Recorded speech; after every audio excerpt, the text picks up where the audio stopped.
శుక్లాంబరధరం విష్ణుం శశివర్ణం చతుర్భుజం ప్రసన్నవదనం ధ్యాయేత్ సర్వవిఘ్నోపశాంతయేత్. గురు బ్రహ్మ గురు విష్ణు గురుదేవో మహేశ్వర గురు సాక్షాత్ పరం బ్రహ్మ తస్మై శ్రీ గురవే నమః. నారాయణం నమస్కృత్య నరం చైవ నరోత్తమం దేవీం సరస్వతీం వ్యాసం తతో జయముదీరయేత్. హరి విభోం పరమేశ్వర స్వరూపమైన సభకు నమస్కారం. భాగవతంలో ఈరోజు 3వ రోజు. నా ఛానల్ని సబ్స్క్రైబ్ చేయండి, లైక్ చేసి సపోర్ట్ చేయండి. భాగవతాన్ని ప్రారంభిస్తూ శ్రీ కైవల్య పదంబు చేరుటకునై చింతించెదన్ లోకరక్షైకారంభకు భక్తపాలన కళా సంరంభకున్ దానవోద్రేక స్తంభకు కేళిలోల విలస దృగ్జాల సంభూత నానా కంజాత భవాండ కుంభకు మహానందాంగనాడింబకున్. తరువాత పోతన గారు వాలిన భక్తి మృక్కెద నవారిత తాండవ కేళికిన్ దయాశాలికి శూలికిన్ శిఖరిజాముఖ పద్మమయూఖమాలికిన్ బాల శశాంకమౌళికి గపాలికి మన్మద గర్వ పర్వతోన్మూలికి నారదాది ముని ముఖ్య మనస్సరసీరుహాలికిన్ వాలిన భక్తి మృక్యద నవారిత తాండవ కేళికిన్. పోతన గారు అంటున్నారు, వనరన్ అన్నయ తిక్కనాది కౌలి ఉర్విం పురాణావళుల్ వెనుగుం జేయురు తెనుగుం జేయుచు మత్పురాకృత శుభాధిక్యంబుదానెట్టిదో తెనుగుం జేయరు మున్ను భాగవతమున్ దీనిని తెనుంగించి నా జననంబు సఫలంబు చేసేద పునర్జన్మంబు లేకుండుగన్. పోతన గారు అంటున్నారు, నాకంటే ముందు జన్మించిన వారు పంచమవేదమైన మహాభారతాన్ని రచించిన కవిత్రయం నన్నయ్య గారు, తిక్కన గారు మహాభారతం, రామాయణం, ఇతర పురాణాలు తెలుగులో అనువదించారు, కానీ భాగవతాన్ని తెలుగులో వాళ్ళు అనువదించాల. వారు నా కోసం దాన్ని వదిలిపెట్టినట్టున్నారు. నేను భాగవతాన్ని రాసి మోక్షం పొందుతాను అని చెప్పని ఆ నన్నయ్య గారికి, తిక్కన గారికి ఆయన కృతజ్ఞత చెప్పారు.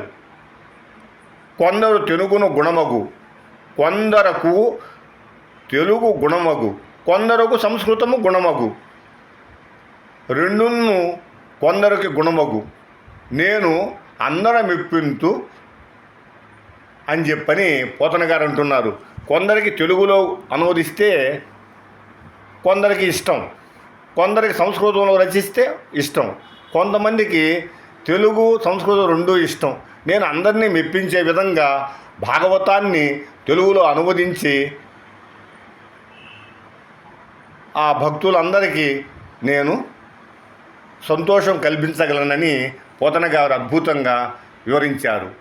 పోతన గారు అంటున్నారు, లలిత స్కందము కృష్ణమూలము సుకాలాభాభిరామంబు మంజులత శోభితమున్ సువర్ణ సుమన సుజ్ఞేయమున్ సుందరోజ్వల వృత్తంబు మహాఫలంబు విమల వ్యాసాల వాలంబునై వెలయు భాగవతాఖ్య కల్పతరు ఉర్విన్ సద్విజ శ్రేయమై.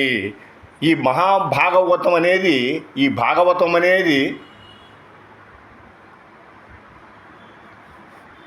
కల్పవృక్షానికి, అది వేదమనే కల్పవృక్షానికి పండిన పండు. అటువంటి దానికి మూలం ఎవరు? శ్రీకృష్ణ భగవానుడు మూలంగా ఉండే అటువంటి భాగవత్ పురాణాన్ని నేను అనువదించి బుధవరేంజులందరికీ కూడా సంతోషం కలిగించేటట్లుగా నేను రచిస్తాను అని చెప్పని ఆయన పోతన గారు అద్భుతంగా కొనియాడారు. పోతన గారి తండ్రి కేశన మంత్రి, అమ్మగారు లక్కమాంబ గారు, వారి గోత్రము కౌండింజస గోత్రము, ఆపస్తంభ సూత్రం, వారి శైవులు. ఆ విధంగా పోతన గారు చెప్తున్నారు, వేద కల్ప వృక్ష విగళితమై సుఖముఖ సుధాద్రవమున వెలసియున్న భాగవత పురాణ ఫల రసస్వాదన పదవిగనుడు రసిక భావిదులా. వేదమనే చెట్టు చిట్ట చివర పండిన పండు రాలింది. ఆ పండుని సుఖమహర్షి ఆయన దాన్ని రుచి చూశాడు.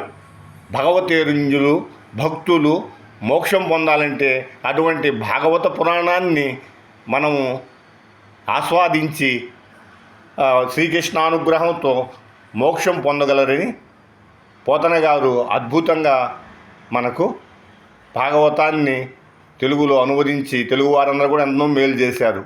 అటువంటి అద్భుతమైన భాగవతాన్ని మనం రోజు కొన్ని పద్యాలు చెప్పుకొని దానిలో ఏదైనా తప్పులు ఉంటే మీరు క్షమించాల్సిందిగా నేను కోరుతున్నాను.